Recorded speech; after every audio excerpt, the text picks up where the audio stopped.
So welcome to Planning Community Engagement with Intention. I am your facilitator, and I am Chelsea Conaway. I'm the Executive Director of the Human Services Alliance of Greater Prince William, which is in Prince William County, Virginia.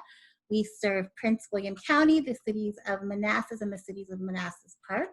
And so what we're going to be doing today is some of what our job is, which is to provide our folks and everybody who is interested in the whole wide world who has access to the internet to community and capacity building training and any type of community development training that you guys might be interested in. So what we're going to do today is assess our organization's current engagement strategies and plans and our level of engagement, as well as examine how we can play and plan our community engagement activities with intention, as well as discuss methods to implement effective community engagement techniques at our organizations.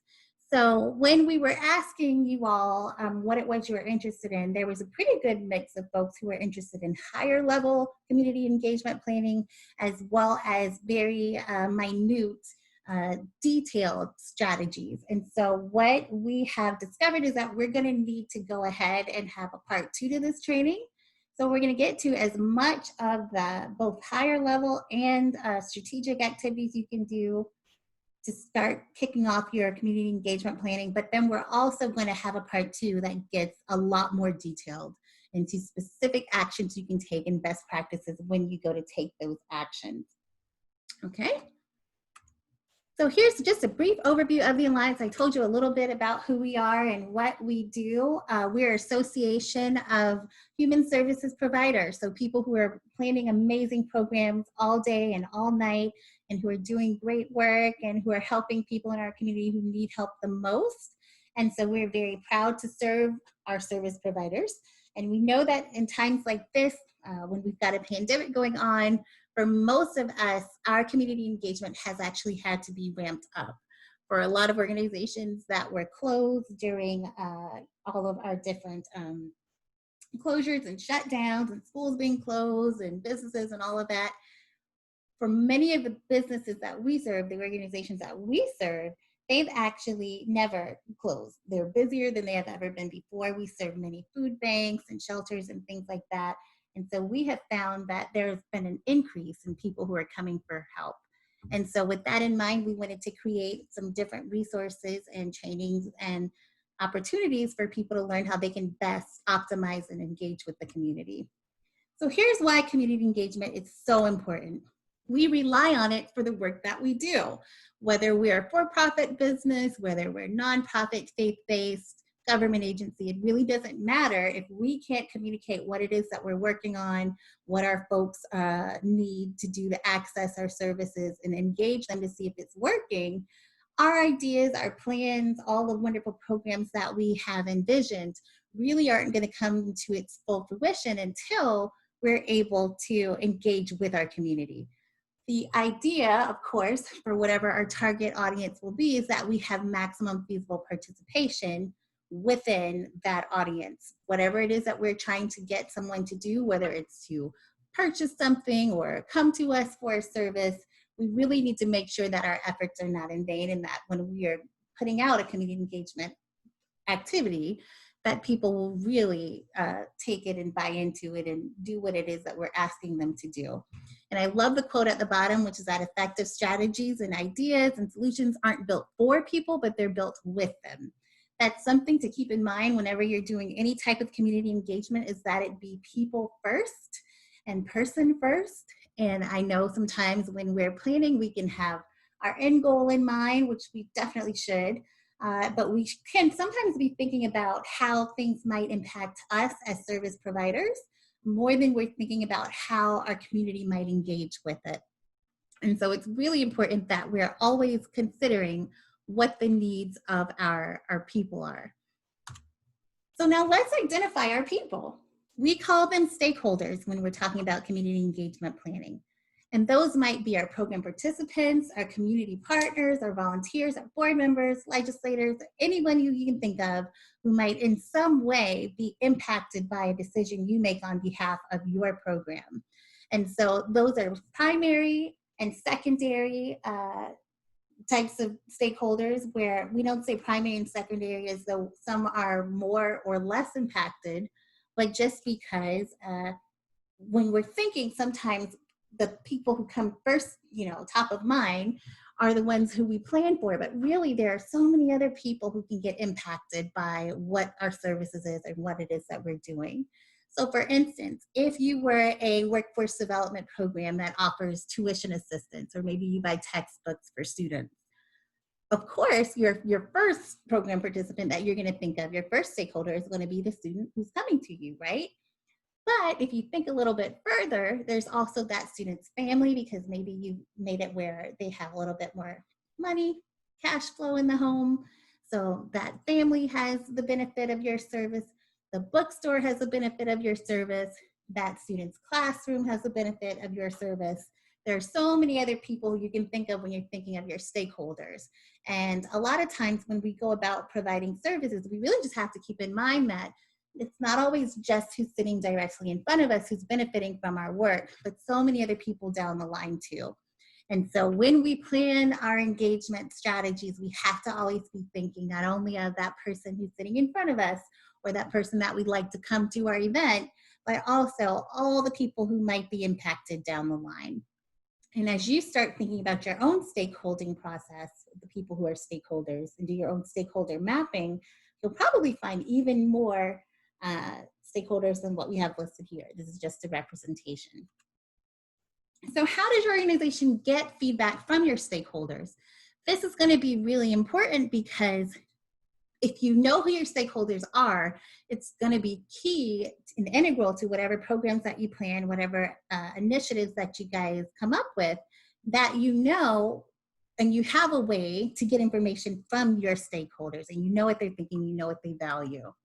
So here are just a few ways that you can do that. If you have surveys, focus groups, community forums, a comment box, if you have a physical office or a park or somewhere where people can physically come by and leave comments. A comment box is something that is very, it's kicking it old school, but it's also very, very important for people who do not have traditional access to technology. And right now, we tend to assume that because, we're all social distancing, hopefully all of us are, that we're social distancing, that everyone has the same access to technology. And one thing that we know is for many people, that's not true. Whether it's because financially they cannot afford technology, or they cannot afford internet service, or maybe they live in an area that is not really wired and compatible for internet service, or perhaps they may just not be technologically savvy. We also tend to assume that everyone is computer literate, and that's not always true. So we always want to keep in mind that if we have a physical space, if it's a community center, if it's a church, if we're dealing with people who might be senior citizens, or people who might have language barriers, where accessing our work, getting to a SurveyMonkey, or getting to social media to leave feedback, if that's not going to necessarily be the best avenue for them, we have to think of ways that we can get feedback from them that works for them. Anytime we're planning to get any type of feedback, it's so crucial that we take into consideration our audience. So that might even just include doing interviews. So one of the things that we have often had to do in our planning is just sit down with a questionnaire and call people on the phone and ask them about it, as well as mailing evaluation forms. So all of these are different ways that you can get feedback from your stakeholders. So you might be saying, okay, that's great. I already knew that. So how do we actually increase our organization's community engagement? Like, Chelsea, you're telling me things I already know. Okay. So you can actually look at this cute little chart, and these are all ways that you can do this. So if you do step one, which is to build foundations, then these are some ways that you can make sure you're building a strong foundation. When you're doing community engagement, like anything else, it is a relationship that you are trying to build. You are not just throwing something out into the community and hoping that it sticks and hoping that people will buy into it and want to support it. You actually have to build a relationship with the people who you are hoping will take advantage of your product, of your program, of your service. And to do that, you have to have knowledge of your community, of your audience. If you get a grant, let's say you write a grant and you have money coming in and you've done no research as to who it is who's going to be benefiting from your program, your program's probably not going to be all that successful. In addition to you knowing your community, your audience, what it is that they need, you also have to understand what community resources already exist. A lot of times we have duplication in services that are being provided just because someone will create a new program or will create a new project, a whole new organization at times because they just don't know what already is out there. The same with having strong partnerships. If you have strong partnerships, you may not have to create an entirely new organization or a new program. You can just come in and do some strategic partnering with folks. And I know that there was a question about what that partnership might look like. So we do have a sample of how that might be structured towards the end of our training. And then two, that you have a culture of community engagement. So if you do something once, maybe you have a community outreach day one time, or you do a survey once, or you do whatever your thing is. If you do it one time and don't ever do it again, it really doesn't help you to build a strong foundation, a foundation of trust. And then step number two is that you want to make sure that people know the goal of your engagement activities. People don't tend to want to participate with things when they really don't know what the end goal is. And so whether that's coming to an event where they don't know what the benefit of them coming will be, or participating in a survey where they don't know how the information will be used, these are all some different ways that you can, in these cute little colored diamonds, that you can let people know what the goal is. And if you haven't set a goal for your engagement activities, that you can set a goal for those activities. Something else that you can think about for your step three is that you design activities using best practice strategies. So you never want to just be doing something for the sake of doing it just to say you did it. A lot of times we'll have different funding sources that say, well, you know, you really should have X amount of meetings in a year. Or it would be great if you had so many events or so many reports that you put out or so many surveys that you collect. You always want to make sure that you're doing it using whatever the best process is for that strategy. So if you're having a physical event, go where people are. Don't make people come to you. You might have a really beautiful office space. If it's in Timbuktu someplace, you need to go someplace that's centrally located if you actually want your community to engage with it. Making sure that the process is accessible. And when we say accessible, we mean if it's technology-wise, is it something that is free to people? Is it something that is using a platform that most people have access to? One thing that we tend to do is use Zoom a lot and WebEx for a lot of our online meetings and trainings, not necessarily because those are the very best portals to use or platforms to use, but because it's something that's most commonly known for most folks that people have access to. It doesn't cost anything for them to use it, and they can use it over a wide range of different devices. So take that into consideration. If you're doing virtually, how accessible is it? How easy is it for people to find what you're doing, to access it? If you're doing something in person, is it physically accessible? And that's something you want to take into consideration with people who may have physical disabilities or might have different impairments or challenges. You might want to take that into consideration for, like we said, people who have transportation issues. We cannot underestimate how difficult it can be to physically get to a meeting or a training or a focus group sometimes. And then two, you always want to customize what your activity will be to the circumstance. What we were doing in terms of in-person training in March looks totally different to how we do our trainings now. For one thing, we were able to meet over breakfast and networking and hugging and sharing business cards and all these things that if we were to do it now would likely spread COVID-19. So we're not doing that. So it's something to keep in mind that you're going to have to make adjustments for whatever your activities are. Likewise, if you're moving from one part of town to another with an event that you might have, different neighborhoods have different cultures. People there expect different things from you. People have different needs. Sometimes there are language needs that people have. Sometimes it's transportation needs. Sometimes it's physical meeting space needs. There are some communities that have more community centers than others. Some places have more meeting spaces and different venues and different expectations of what your level of engagement might be. So always be sure that you're customizing it and that you don't just use a one-size-fits-all approach throughout your engagement. Something else you might want to consider is investing in ongoing relationships. So if you know that you are going to be doing an activity that requires you to interact with people over a long period of time, or interact with a community or an audience or a special group, then you want to make sure that you're investing in that relationship. Take that person out for donuts and coffee and learn about what their background is, what's gotten them passionate about serving in the capacity that they serve in, and how you can best serve them through your partnership.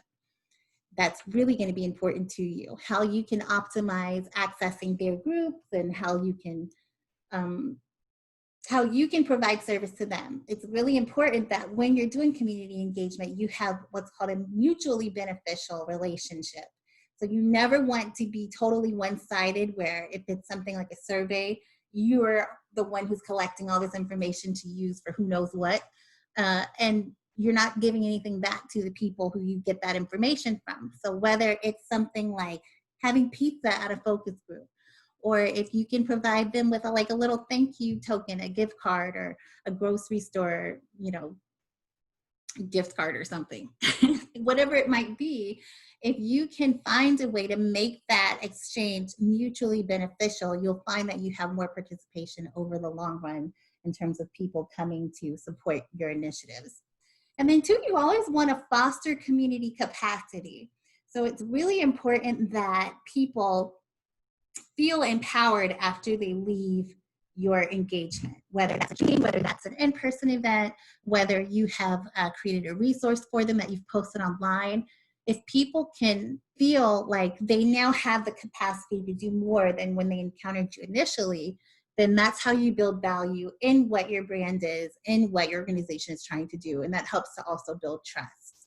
And then the other thing you want to do is make sure that you use your media strategically. And so what that means is you may not necessarily have to invite the media to every single thing that you do, especially if it's something that in the past has had very low support, very low turnout. You may not want to invite them to cover that in terms of them physically being there, because that can do more damage than good. One thing that you do want to make sure is that you are inviting the media to spread the word of any upcoming events that you might have, that they're helping you to promote something, to garner interest, to get people on board. If you need people to be educated about what it is that you're going to be doing, you can use the media that way. But it may not always be necessary, depending on what stage you're in your planning, to engage the media right away.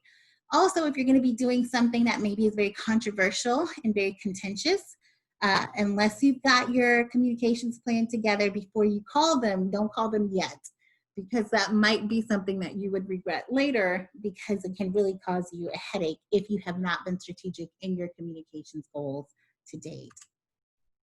Okay, so now let's assess our organization's current level of community engagement. This is called the continuum of community engagement and public participation. And so how it works is, if you're looking at this straight on, going from left to right, it would look as though the informed is the least level of engagement that you can have, and empowers the greatest level of engagement and public participation that you can have. With inform, all you're doing is kind of spitting out some information at folks. It really is more of a one-way type of communication. With all of these, there should be some degree of two-way communication where people can give you feedback on the information that you have provided. But with something like the inform level of community engagement, you're basically just saying, hey, we're going to be doing this on this date at this time, FYI, just your FYI information. And so with that, you would be providing something like a fact sheet. If you have something that you would post on your website, on your social media, that's just going to be you informing people that you're doing something. So for instance, when we were advertising this training, we just posted it in different places. It's on our website, it's on Eventbrite, just to let you know that it's there, so you can understand that this training is available to you. But we really didn't require a whole lot of feedback until we got into the registration part. So at that point, we entered what's called the consult level. With the consult level, we needed feedback. We wanted to know what your thoughts were. We wanted to know how we could optimize this training for you. And that required us to ask you. So we asked you what it is you wanted to learn about, what you needed help with. And then with that information, we use it to inform the content of this training. So you can see some of those techniques would be having surveys, having public comment, focus groups, whatnot. So with that, we then involve people. Our next level of community engagement and participation is to involve folks.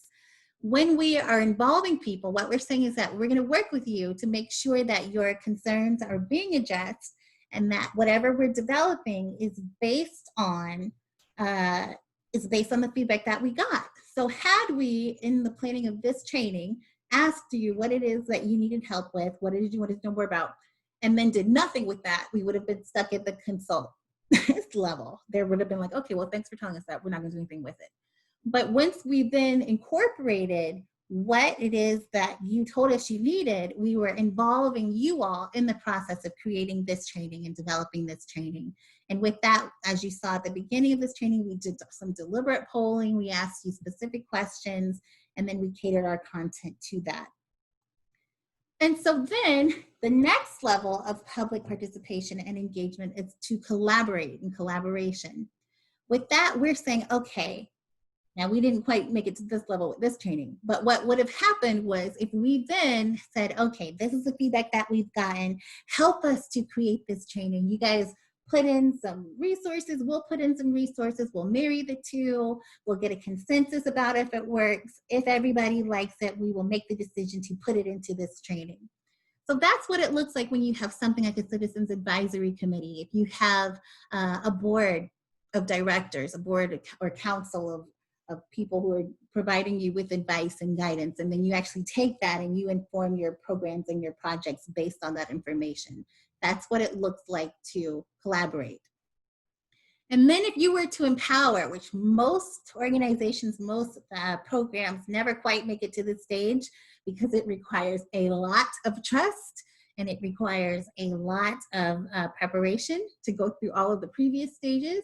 But once you're empowering, you're actually putting the final decision making into the hands of the public. And so we see that when you have systems that are democratically based, where people can vote and then determine what the outcomes will be, whether that's to sit someone on a board or to decide what a strategic planning initiative might be. You're giving all of the power, all of the decision-making power to this group, whether that's your advisory committee or your membership that's going to be voting for something. Whatever that might be, you're giving all the power to those folks. And then with that being the case, you're going to implement whatever it is that they decide. So as you are planning your community engagement, it's going to be really important that you take into consideration what level of engagement you're on, where you are on this continuum. And so here are some more specific tools that you can consider as you are going to plan your engagement levels. If you're just planning to inform people, here are some different ways you can do that. Some of them you already know, doing social media, paying to have something advertised. It really is, again, that one-way communication, unless somebody replies to something that you posted on social media. You're just kind of casting information out there for the world to see. If you're going to be consulting with people, again, doing focus groups and surveys and polling, listening tours, all that good stuff. If you're going to be involving people, making sure that you have workbooks, making sure that you are engaging in that two-way communication, meaning when somebody leaves something on your social media, that you respond to them, that you have planning meetings, that you guys are having, involvement. And then too, when you are collaborating, not only are you sharing information, but you're sharing your documents. You're letting people have access to your work so that they can mark it up.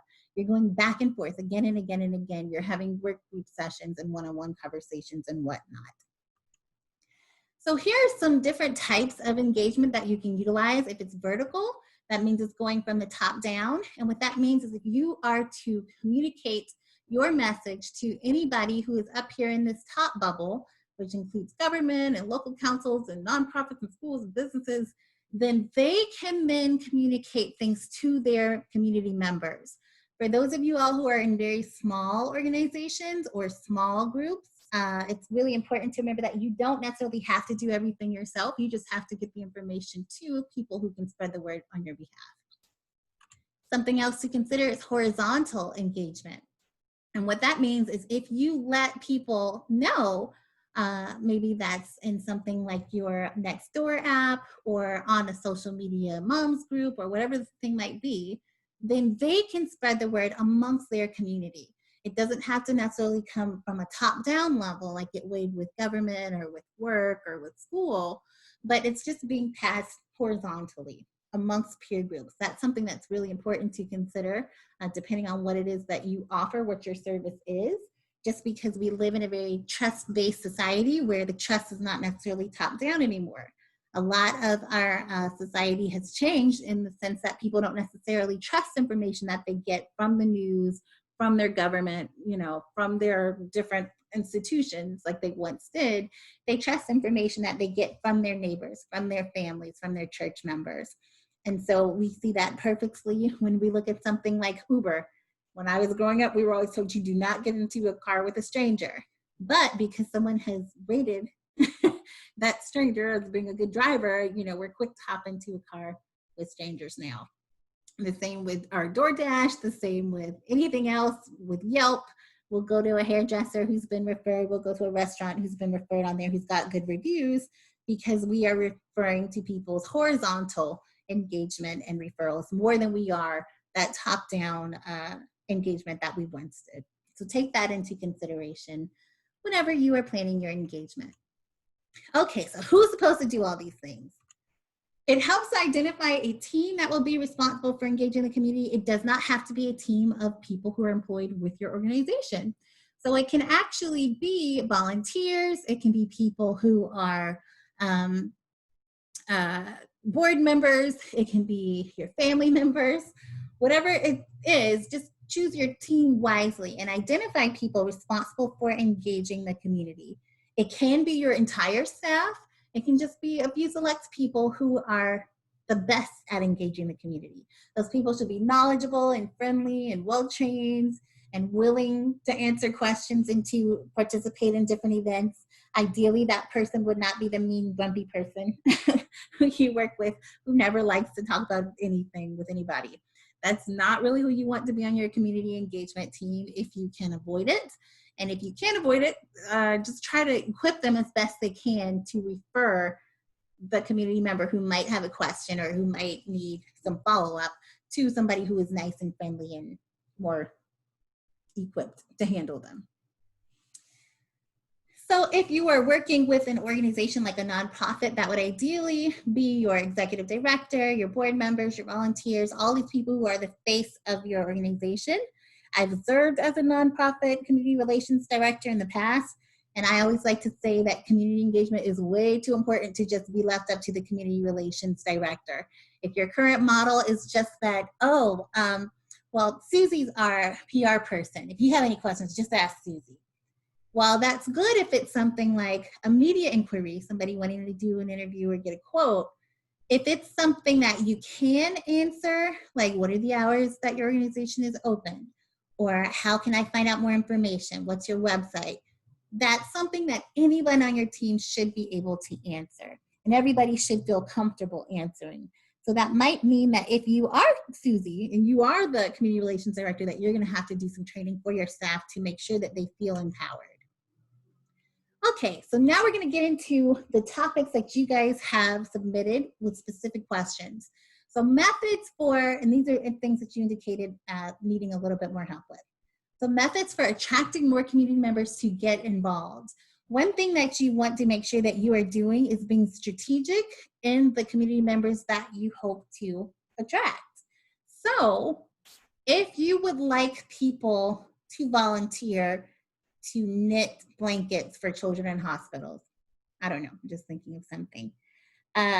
Who would you start with? You start with people who are in knitting circles, people who are in crafting groups, people who you know care about children in hospitals.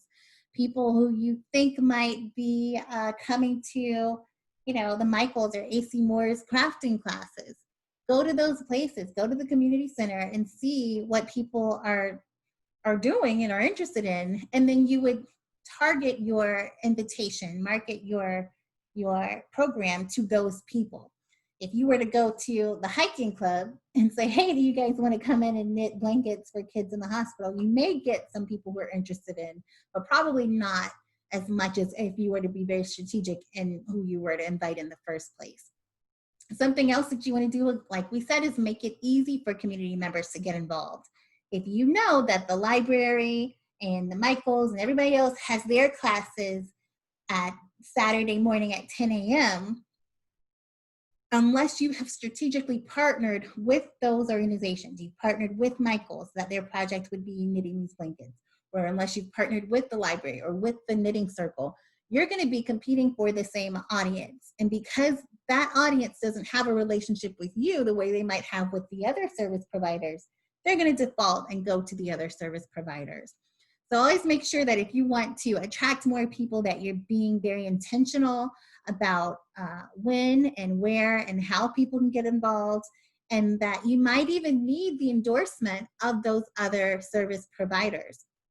So for instance, if you were to partner with your Rotary Club or with your knitting circle and make it where 1 month the project is everything that we knit this month is going to be to support blankets for kids in hospitals, that's going to be a great way for you to get the word out about what it is that you're doing, as well as making sure that those people now know it is safe for me to volunteer with this group because I know what this group is doing because this group was introduced to me by an avenue that I trust, a medium that I trust.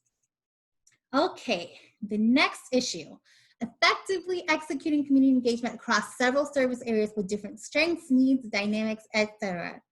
So like we said, your community engagement planning should not be one size fits all. I recommend sitting down and doing a matrix, and we can definitely get into this in our next training also, a little bit more in depth. But sit down and create your matrix of what people's needs are, what their strengths are, what their dynamics are. See it laid out on paper. And once you've done that for one group, whether that's a group of people from an ethnic background who might have a specific need, or a cultural background that might have a difference in terms of how you might serve them, and then go to the next group. Do that all over again for the next group. Plan what the next group might be for people who might have a language challenge, or who might have a physical impairment, or people who might be challenged in terms of their transportation and who are kind of almost siloed into one part of town. And once you do that, look at what different types of assets that community has, that audience has, and then you plan accordingly. Every community has assets. When you're doing development the way we like to advocate people do community development, you're looking at asset-based community development. Don't look at those groups as having a deficiency. Look at them as being richly resourced in their own areas with whatever their thing might be. So if it's something where it's a tight-knit religious community that you're looking to work with, there's a lot of strength that might lie in that, and you just have to figure out how to utilize that strength and how you can contribute to that strength instead of just assuming that, oh, this is a problem to be solved. Because really that almost never works.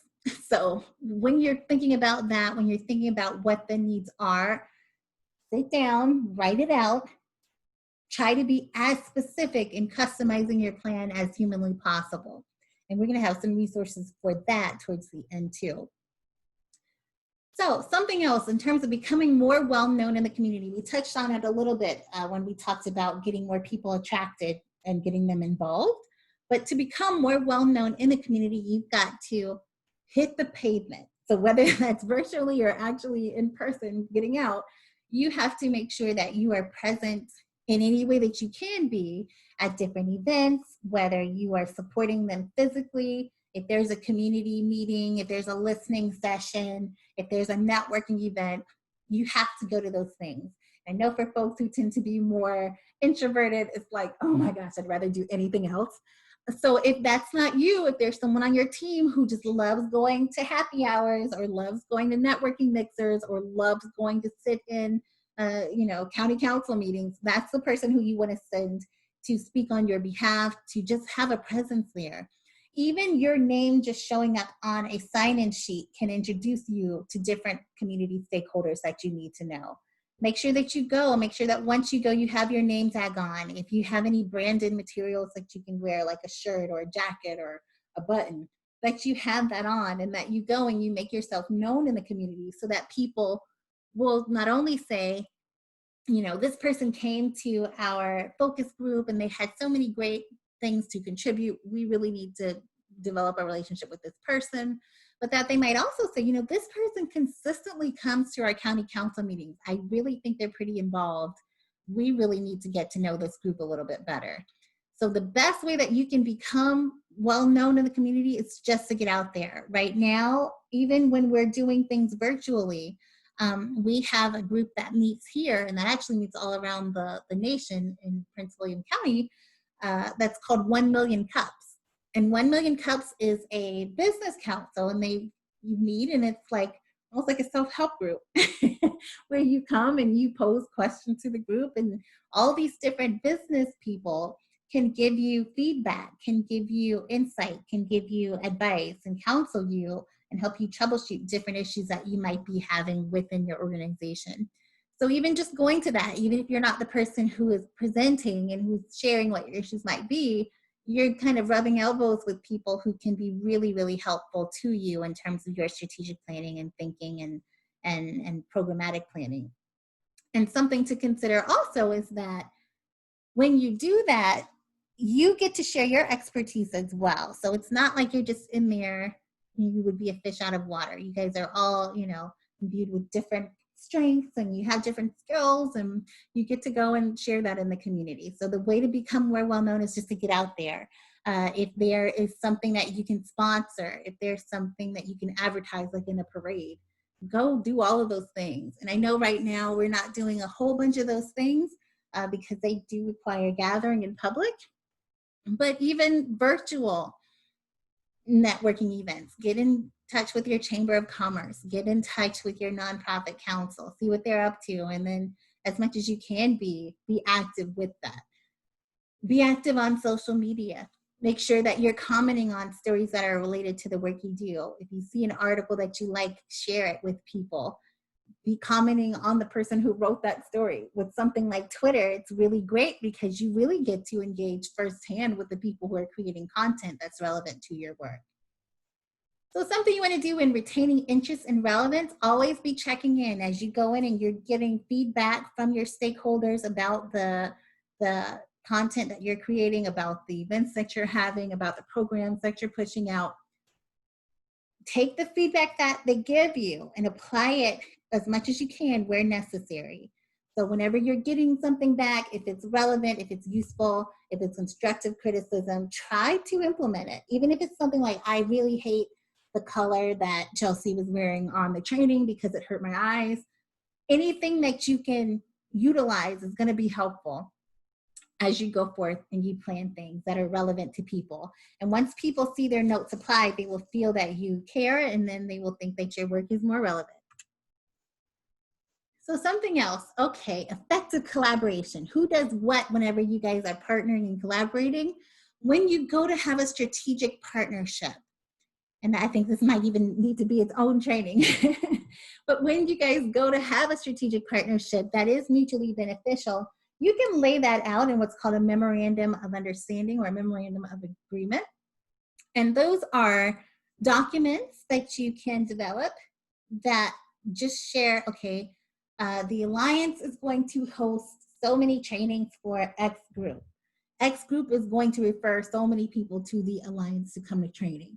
Whether it's just a referral partnership, whether it's a partnership in which you have an exchange of some type of service for one another, whether you guys are just going to be training, if it's a training partnership, whatever that might be, you can outline the details of that partnership in that MOU or in that MOA. And when you do that, everybody knows what is expected of them. That's something that should be revisited every year. It's not necessarily going to be legally binding, but it can just help to remind you of what it is that you're trying to do with your partnership. And when you collaborate, something you always want to make sure that you're doing is leaning into whichever one of the parties has the greatest strength, even if that might not be the party that you think it should be. So, for instance, if I have a nonprofit that has a $1 billion budget and we've got all this money to do all these great things, but somehow we have no one in our staff who speaks Mandarin, it's going to be important that I partner with an organization that has access to the community that could benefit by having a Mandarin speaker on staff. And so whatever your weakness is, I'm just trying to think of something off the top of my head, but whatever your weakness is, your partner should have a strength in that area and vice versa. And that should be who does what. If you've got an organization that has more money than they have time, then allow them to invest in getting you guys, a consultant who can do work for you, or outsourcing something for the benefit of your collaboration.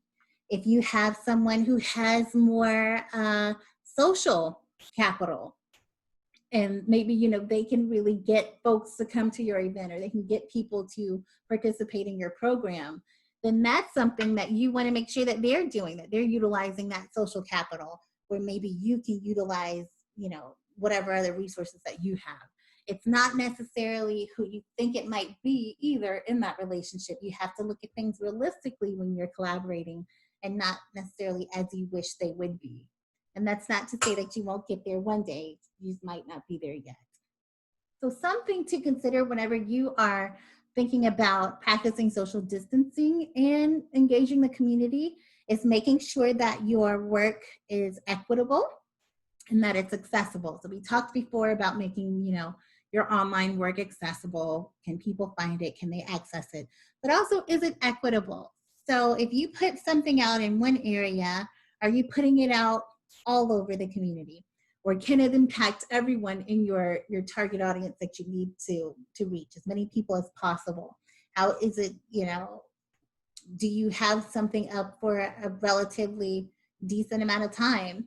So if I were to have posted that we were having this event, yesterday versus posting it a couple of weeks back, it doesn't really give people the same amount of time to engage with your work, with your content, with what you're doing.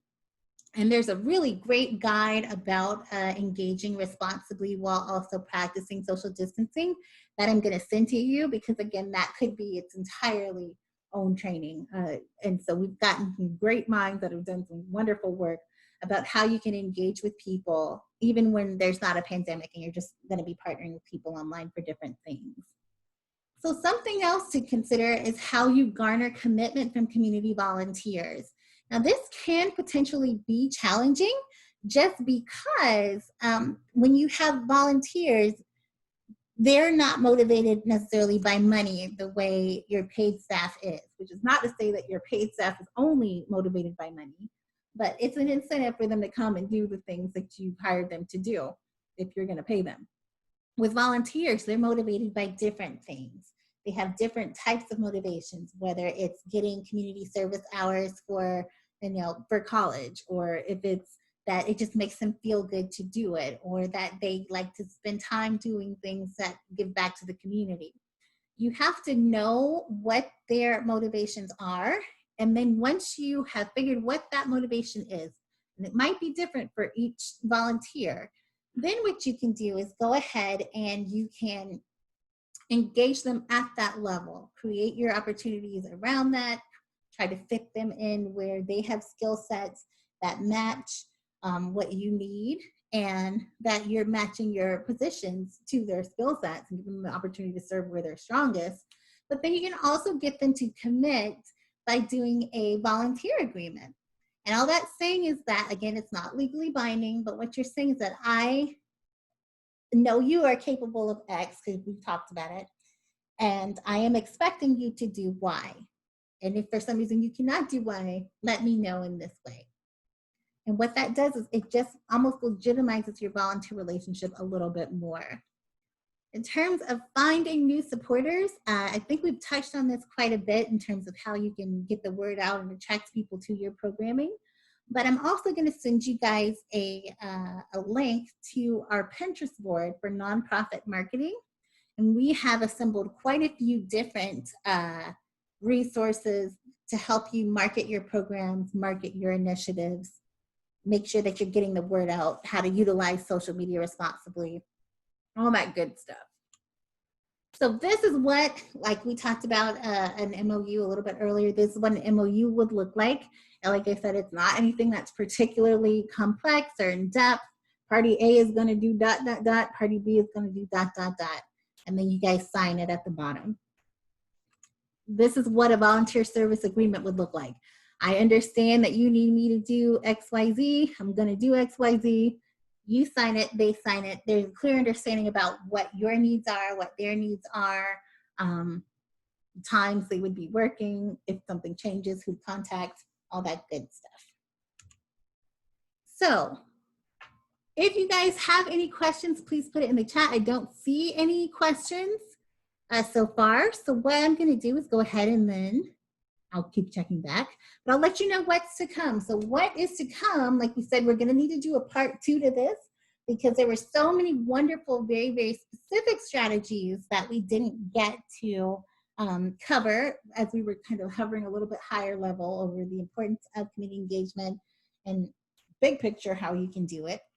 But so we want to drill down and do a little bit more niche engagement the next time that we meet. So I will send you guys an invitation to that, which will likely be next month, so that you guys can register for part 2 of this training and our special offers. So if you are a member of the Human Services Alliance of Greater Prince William, we will do a special custom community engagement for your group, community engagement plan for you all. So what that looks like, target your programming and planning, all of that good stuff. We're going to be doing it together, okay? So that's what that's going to look like. Something else to consider is that, I don't know if I'm still screen sharing with you guys. Excuse me. Let's skip to the bottom. It just kicked me out for some reason. You can join us. Excuse me, guys. You can join the Alliance by coming to our website, alliancegpw.org/join, and you can become a member. And at that point, then you can get this awesome free one-on-one community engagement planning session with us. We will leave with a toolkit. It's about 12 pages of very specific strategy about who you should reach out to, what you should be doing, how you should be doing it, who's going to help you do it, all that good stuff. Okay, let's check our chat. Is it advisable to incentivize participation for volunteers you enlist? Yes, you always want to incentivize participation, even if it's just to help promote your organization. One way I found that to be very helpful is by getting them branded items. So, and it can be something cute. Water bottles, t-shirts, polos, any of that great stuff. So something that you want to think about, what is it that your audience likes? If you have a particularly tech-savvy audience, get them really cool flash drives or really cool, I don't know what tech people like. You know what your people like. You know what your volunteers would appreciate. If you don't know, do a quick survey and say, what would you like? There's a trend right now where a lot of people don't want swag anymore. They really don't want you to give them a random water bottle or a random t-shirt. You know, it's a waste of resources. We all have more than enough water bottles.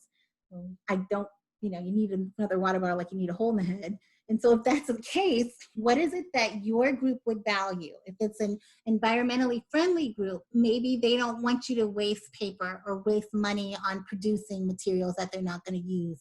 They might value experiences more. Send your volunteers a massage envy gift card, or send them to dinner on you, or to Starbucks, or whatever the thing might be, your local coffee shop, if you want to stimulate the local economy. Okay, will I send you a recording of today's presentation? Heck yeah, you're definitely gonna get a copy of this presentation. You're gonna get a copy of this recording. We've been recording ever since like slide number 2. So you're gonna get a copy of this, and you're gonna get all the resources that we mentioned. Yeah, you're going to register. All right, Carol, we look to have you registered for part 2. Can't wait to see you. And Tara says, hi, Chelsea. Hi, Tara. Would you share your greatest success and engagement since the pandemic started? Sure. So our greatest success, and this is definitely, yeah.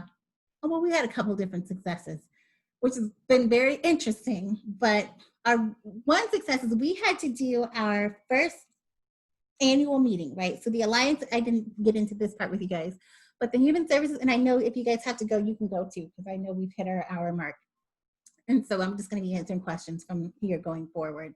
But the first event that the Alliance had, we just were created in October of 2019, so we're pretty new, we're not even a year old yet, is we had a training on March 5th with the Prince William County Police Department, in which we were training people on how to have safe and effective community engagements and how to plan for safety at our events. So how should our volunteers be attired? How should they be identified? How can we keep kids separated from grown people at something like a community outreach day? Or if we're having a church event, how do we separate different church groups from each other physically so that we don't have too much commingling of people from the public mixing in with our youth? Or if we're giving something away, how do we plan for security, safety, all that kind of stuff. We had that training on March 5th. We had about 50 people there at a breakfast. We were super happy, very excited about it. The next week, we had an event with the Meyer Foundation in which we talked about advancing racial equity in our region, in the Prince William area. And we had about, I don't know, maybe 10 people or so there. And we were really excited to even get that many because I don't know if you guys remember, but March 12th was around the time that people started canceling events because we were starting to be advised to do social distancing and take it a little bit more seriously. So those were our first 2 events ever in the history of the Alliance. That next day or so, by March 15th, we were all working from home and nobody has met in person since then.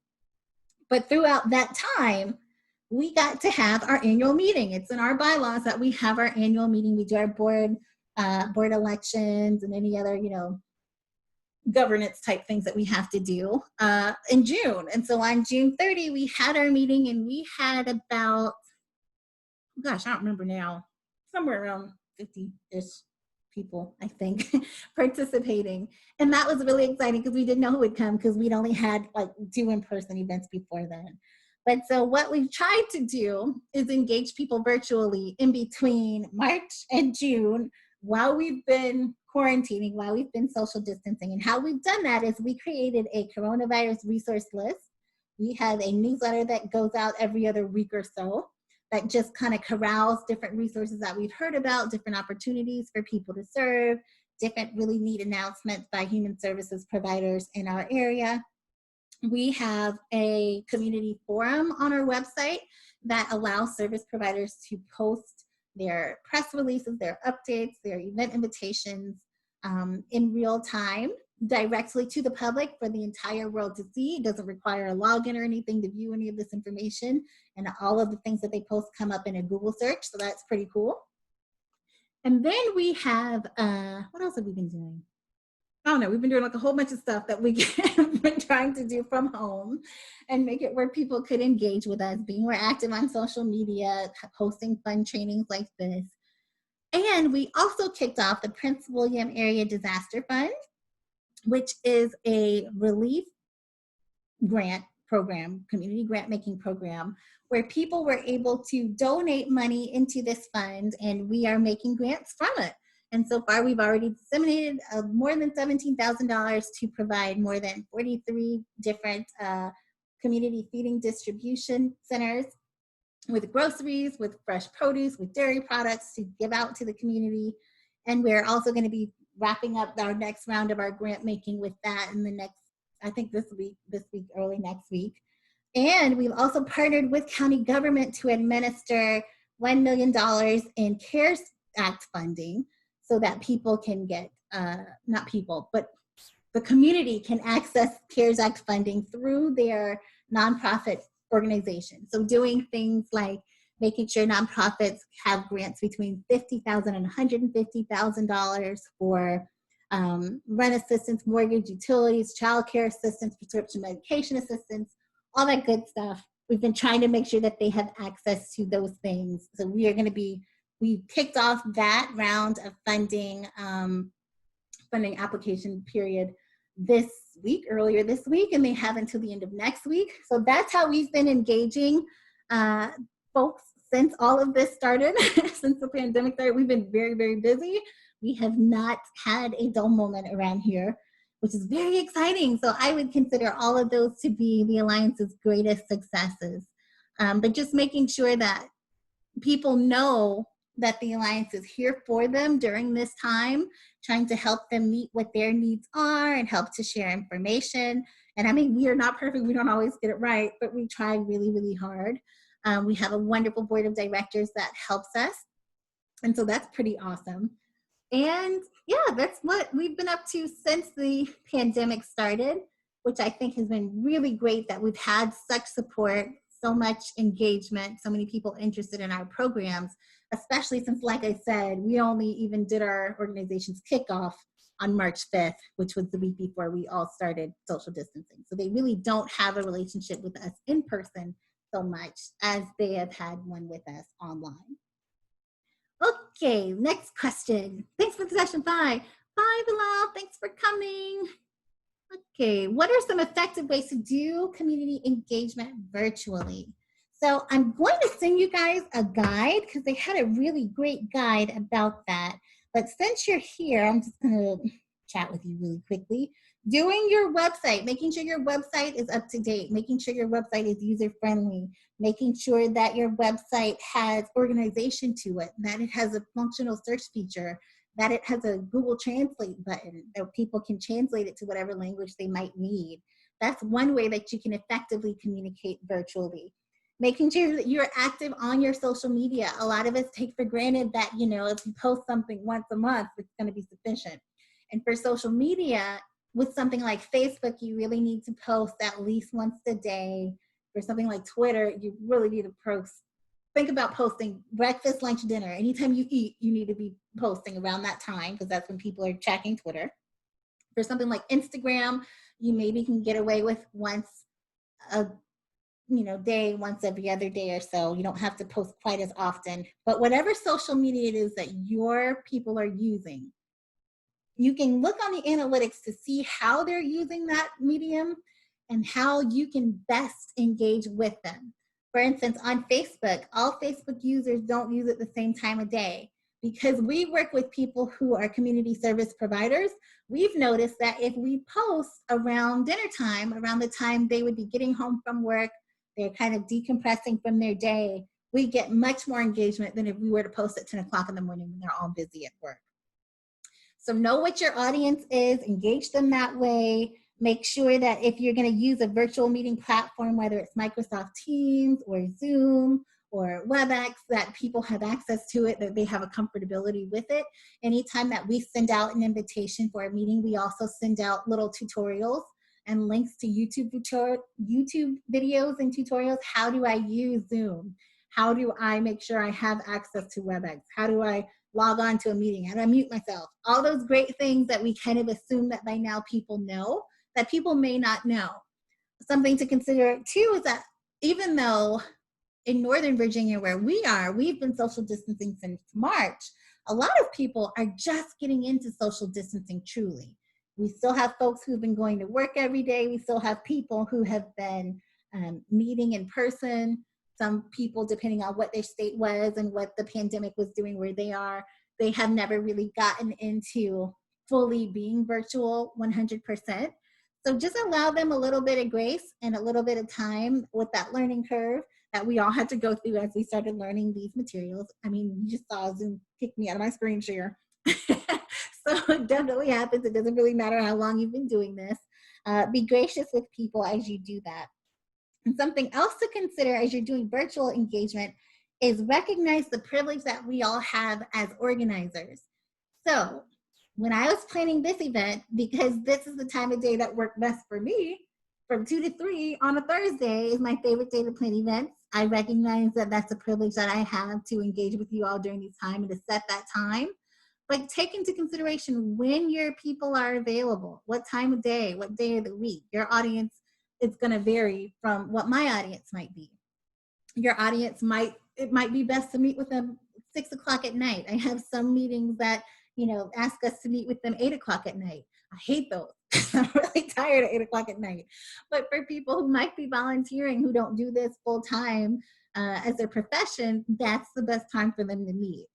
So just take that into consideration when you're organizing whatever your virtual event might be, as well as, are you creating a safe space for people to comment? Are you creating a safe space for people to share? We know that these are very, very interesting times in our nation. And if you have people who are bullying folks on your platform, whether that's through social media, whether it's in the comments, whether it's in your chat on your Zoom page, or if you have a blog and people are sharing it and not being very nice and with what they're responding with, take that into consideration. Sometimes you're not going to be able to engage people just because other people who you've engaged are jerks. And so if that's the case, you've got to do some culture shifting, making it sure that people know if they're in your Facebook group or they're, in the chat section of your meeting, hey, we're going to speak to each other nicely here. And I don't care what y'all do out in the streets, but we're going to be nice to one another. We're not going to be profane. We're not going to use hate speech. We're not going to demean one another's ideas. This is a safe space to ask questions. All of those things you want to make sure that you're doing. Something else that you want to do as you're virtually engaging folks is that you're clearly defining whose roles are what. So it's kind of easy at the Alliance because I'm the only staff member here. So most people know if I can just communicate with Chelsea, ideally, whatever I need to happen will get done. Sometimes that works, sometimes it doesn't. But if you have different people on your team who do different things, if you have a graphic designer and you have a public relations person, and you have someone who maybe is doing your social media marketing, make sure that your community knows who they go to for what, because it's going to have a different outcome depending on who they reach out to. Something else to consider while you are engaging people virtually is that you're protecting their privacy. So if you're doing something like, oh, I was on Andrea, I see Andrea's on this call, and I did a focus group with Andrea a few weeks ago, and she had this really great process as we were going through the Zoom call where she had us consent to be in the focus group. And it wasn't just the consent like, hey, sign this and be straight and whatever. It was, this is how we're going to use your information. Are you okay with this? If so, copy and paste in the chat that you consent to it. This is, why we're doing it. This is how we're doing it. This is what it's going to be used for. This is where you can see your comments reflected back. This is our timeline. Making sure that you are really respecting people's privacy, giving people the opportunity to comment, to share information virtually that is anonymous. So if you're going to be doing a survey, think about if you really need to collect people's names. If you have to collect their email addresses. If you don't, then you may not really need to do that. And so take that into consideration too. How are you going to be protecting people's privacy, their right to anonymity? And then also, if you're collecting any data, being responsible in terms of how you handle that data. If it's something where you're collecting people's social security number or their name or their address or their income or whatever that might be, all of these platforms that we use to do virtual community engagement are not created equal. I just put it like that. They're not all created equally. We've all heard, and I'll actually stop sharing my video so you guys can see my face. But we've all, had stories that we've heard, horror stories about people hijacking Zoom and horrible things being shared. And so make sure that you are being responsible in your privacy, you're being responsible in terms of how you connect people to their information and all that jazz, because, oh goodness, yeah, the platform that you use definitely does matter. And let's see, are there any questions? I think I answered all of you guys' questions.